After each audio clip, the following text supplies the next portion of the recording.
Hello and welcome to the OCAD Sports Report.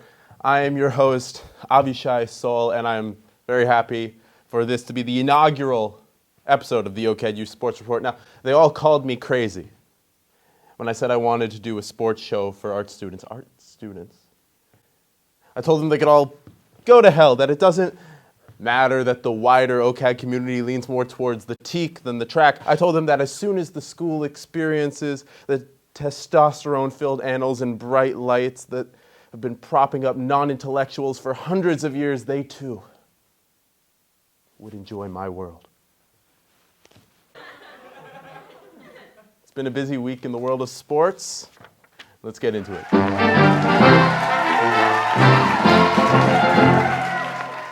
The NBA is back, which includes the reunion of All-Star Ben Simmons and the city of Philadelphia, although it may be a little awkward coming back to the city of brotherly love. Simmons, after a less than ideal playoff performance last spring, spent the summer asking out of Philly, asking for a trade, a request which is yet to be realized, but not before angering thousands of Philadelphians. I'm not sure which part of that, though, was more on brand, the Ben Simmons nervousness or the angry Philadelphians. The results are in from this year's annual sheepdog trials. All sheepdogs have been found not guilty. Heavyweight champions Tyson Fury and Deontay Wilder met for their third career fight earlier this month. Two of the most dominant boxers in the world. The contest went a grueling 11 rounds before the fight was stopped in favor of Fury, winning him the match, the heavyweight title, and the Aretha Franklin Award for Jiggliest Back. A few weeks ago, the Canadian national women's hockey team faced off against the men of the Junior A Cranbrook Bucks. This battle of the sexes ended in a lopsided victory for the Bucks, 8-3. Okay. Can we stop doing this now? The men playing the women and the women playing the men, it's never a good idea. It always ends weirdly. It's either the men win and the women feel weird because it only further emphasizes the athletic advantages of the other, of people who haven't worked as hard or as long as you have, or the women win and the men feel terrible because it only further cements their inadequacies as professional athletes. It's always awkward. So just scrap this whole, I'm not a fan. The Red Sox defeat Tampa Bay Rays in the first round of the MLB playoffs. A big upset, the Red Sox fighting for the wild card spot and then going on to beat the Rays, who were in contention for the World Series.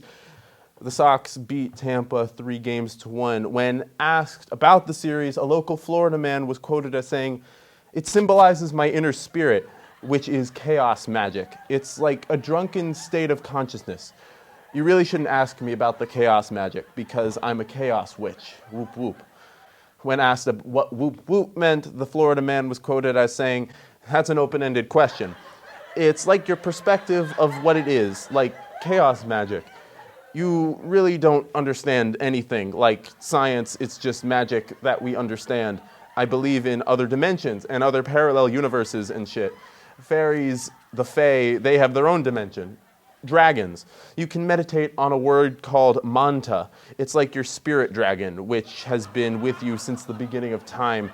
You can shoot a photon through two slits, and if you observe it with the naked eye, it will make a different pattern than if you didn't observe it."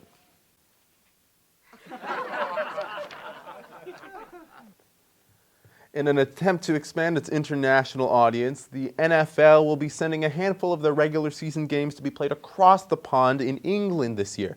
Experts in Europe say that these football matches will set records in the world of false advertising. Four-time Grand Slam champion tennis player Naomi Osaka is reportedly planning a return to the court.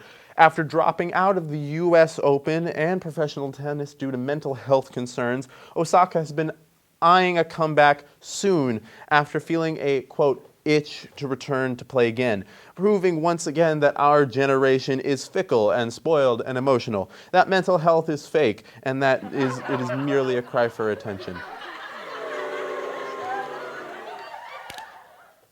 our generation. Which leads us to the main focal point of this week's show. NBA All-Star and champion Kyrie Irving has been leading the headlines lately with his hesitancy to abide by the NBA's new health and safety regulations, which require its players to take the COVID-19 vaccine.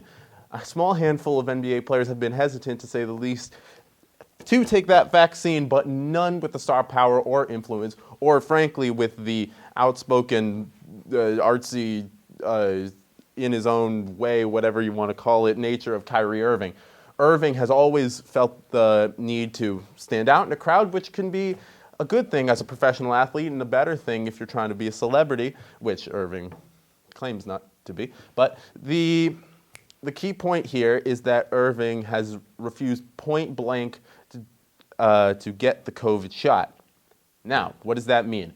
First of all, it means his team, the Brooklyn Nets, a team with not one, not two, but three active NBA All-Stars in Kevin Durant, James Harden, and Kyrie Irving, they will be without one of their stars, which means that the team formerly leading in the race for the NBA title is now set back a little bit. What else does that mean? It means that Kyrie Irving has been suspended from games and practices until he gets the shot, a decision which is only to be expected not just from the NBA but from the Brooklyn Nets organization, a team playing, of course, in the blue state of New York, which has which has stringent COVID protocols and vaccine regulations, especially in public places like basketball games. So you'd think that after getting barred from games, crippling his team's title chances, and losing significant bits of his contract for not upholding his part of the deal, Kyrie Irving would bend, break, or at least consider taking the COVID vaccine. No. A quote from an Instagram live stream Irving had earlier this week: "This is about my life and what I'm choosing to do. The financial consequences, I know I don't even want to do that, but it is a reality that in order to be in New York City, in order to be on a team, I have to be vaccinated. I chose to be unvaccinated, and that was my choice. And I want to ask you all just to respect that choice." Now, what Irving fails to understand is that getting vaccinated is not a personal choice. It's the same thing with the masks we wear. I know we've been wearing them for so long, it's almost like we forget what they actually do. But the masks don't protect you from breathing in COVID. It protects others from breathing in your COVID. Something Kyrie Irving is failing to grasp in the case of the vaccine. Kyrie Irving he's a professional athlete, prime of his life, prime of his youth, prime of athletic abilities. He's not a high-risk individual. Even if he got COVID, he'd probably be fine. But it's his refusal to get vaccinated which is endangering the people around him. And that's what he's failing to understand. That's why that's not a personal choice. Will he play this season? Who knows? Will he get vaccinated? He better. All the Texas teams have been excited to try and look into the Kyrie Irving trade market because Texas does not have the same rules around vaccination. So we'll see if he plays. We'll see if he gets vaccinated. But as always with Kyrie Irving, it is a roller coaster, which leads us to our last segment of the show, Athlete of the Week. Every week we want to honor a specific athlete for their strength, for their excellence, and their just overall being an awesome person in the world. This week's Athlete of the Week, my mother. After going to visit some family friends at a cottage, she brought a very nice lasagna, and when she came home to her children and her family, she proceeded to take a 6-hour nap. Thank you, Mom. You are an inspiration to us all. This has been the OCAD Youth Sports Report. I'm Avishai Sol, and I will see you all next week.